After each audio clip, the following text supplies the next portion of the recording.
Is it better to live in Vernon or Coldstream? We're going to look at everything you need to know to make that decision for yourself, and we're starting now.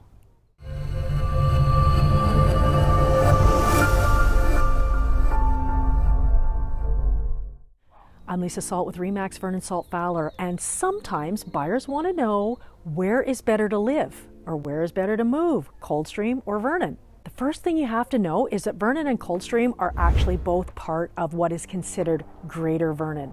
Yes, Coldstream is its own municipality. It has its own mayor, it has its own municipal office, it has its own fire trucks. You pay your taxes to Coldstream, not Vernon.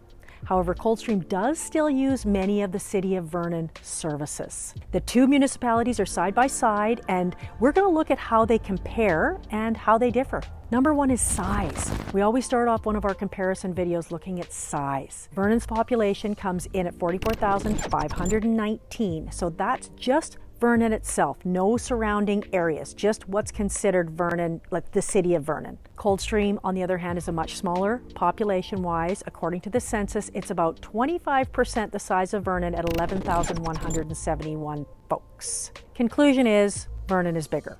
So second, let's talk about the size of each area and the population density. Now, the land area of Vernon is 95.76 square kilometers according to Wikipedia, and it has a population density of 461.7 people per square kilometer. Now, Coldstream, on the other hand, is 66.57 square kilometers, let's say a third smaller, yet it has a population density of only 167.8 people per square kilometers. So that calculates to 36% of the population density in Coldstream versus Vernon. So Coldstream, 36% of the population density of Vernon, yet it's just under 70% of the size of Vernon. So that might give you a sense of how much less populated and more kind of rural feeling Coldstream is than Vernon.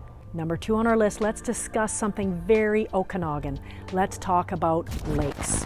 Vernon has Okanagan Lake. Coldstream has Kalamalka Lake. Now let's look at Kalamalka Lake. It's the smaller of the two lakes by far, runs from Coldstream to Oyama, 16 kilometers long, 3 kilometers wide. Its main inflow is from Woods Lake, and the outflow is Vernon Creek that then flows through Vernon and into Okanagan Lake. It ends up in Okanagan Lake eventually. Kalamalka Lake, or Cal Lake, like the cool kids say, is a marl lake, and that means when the water warms up in the summer, the dissolved limestone crystallizes and gives the lake its distinct blue and green color. Okanagan Lake, in contrast, is a much larger lake. It's actually 135 kilometers long and between 4 and 5 kilometers wide, and it lies between Vernon and Penticton, with the city of Kelowna in the middle.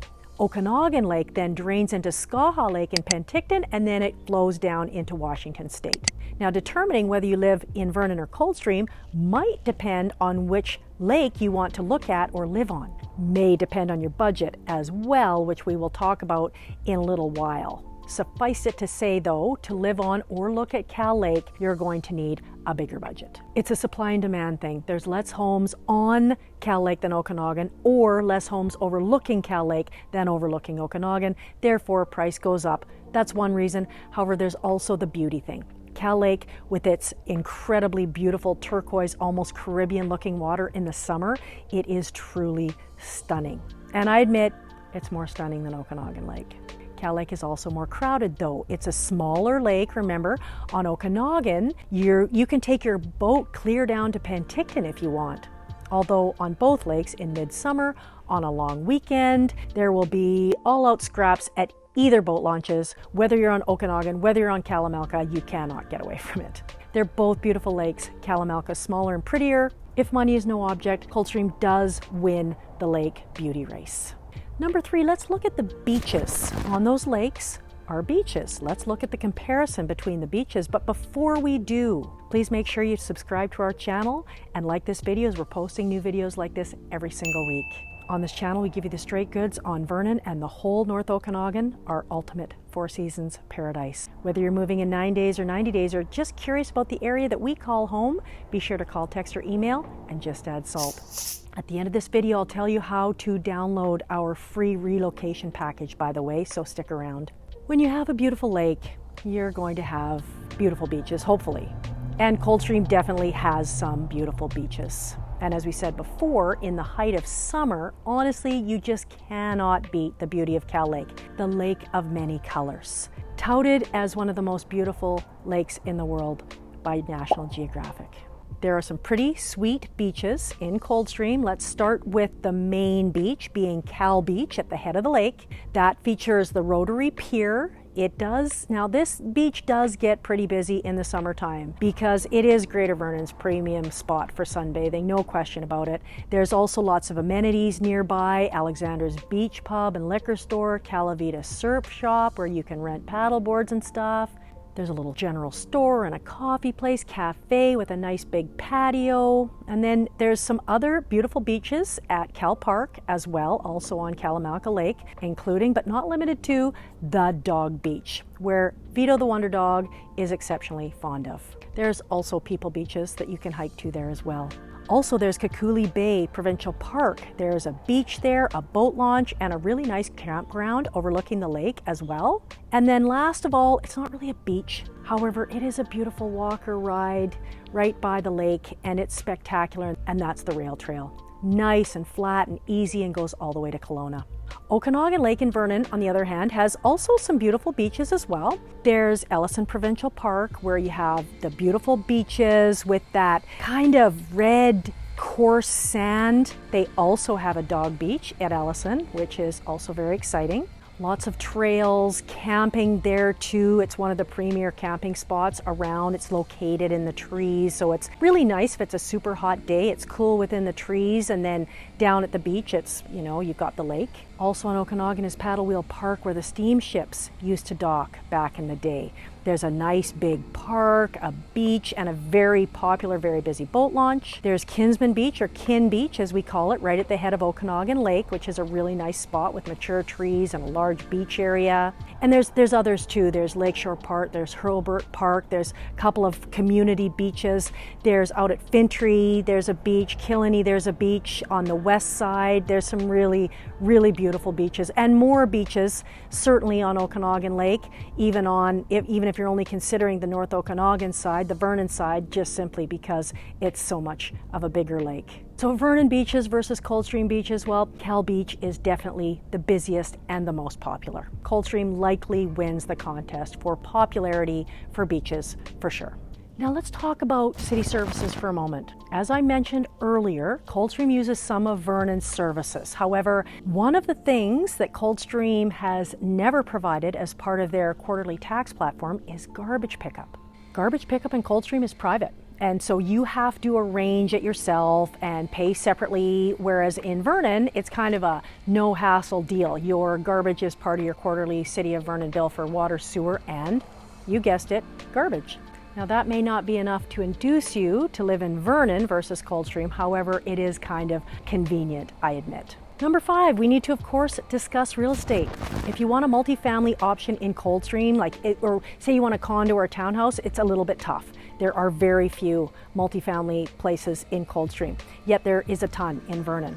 Even when you look at Middleton Mountain, where you have a Coldstream side and a Vernon side, the Vernon side has all the condos. Coldstream side has all the big monster houses. I mean, not all of them are monster houses, but a lot of them are bigger, higher end houses. And in fact, actually, the difference in real estate between the two places can be very well depicted in Middleton Mountain, as it kind of does show the difference between the two municipalities. Vernon has more assortment of all sorts of different property types, whereas Coldstream has more, it's more high end, for sure, more rural properties, more high end. Price-wise, let's look at the benchmark price for Coldstream for month end March 2023. Coldstream was $910,400. Now, I don't have an accurate number for Vernon alone, as it's kind of muddied up with all the reporting for the different sub-areas. However, the benchmark for the whole North Okanagan is $728,000. That would imply a 25% difference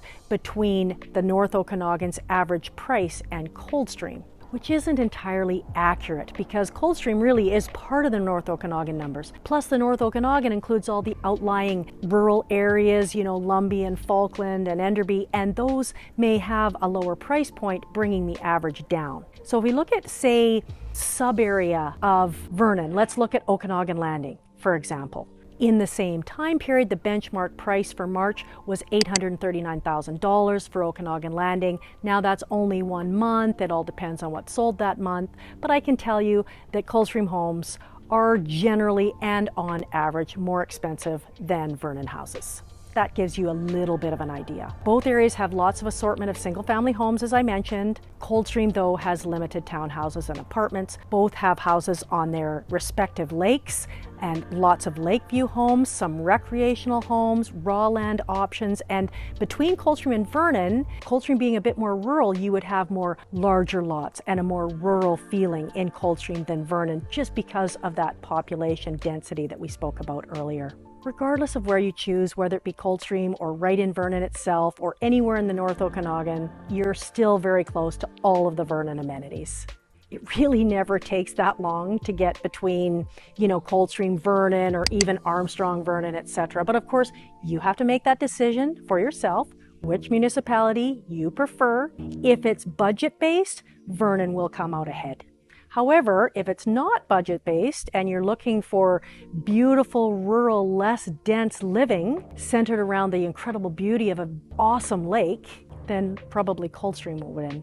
Lucky us though, Kalamalka Lake is really in all of our backyards here in the North Okanagan, here in the valley. Both communities have many raving fans, and I don't think you can go wrong by moving to either. To find out more about Greater Vernon, as I told you before, which includes info on both Vernon and Coldstream, be sure to download our free Vernon relocation package at vernonrelocation.com, and you can learn a little bit more about what all the North Okanagan has to offer.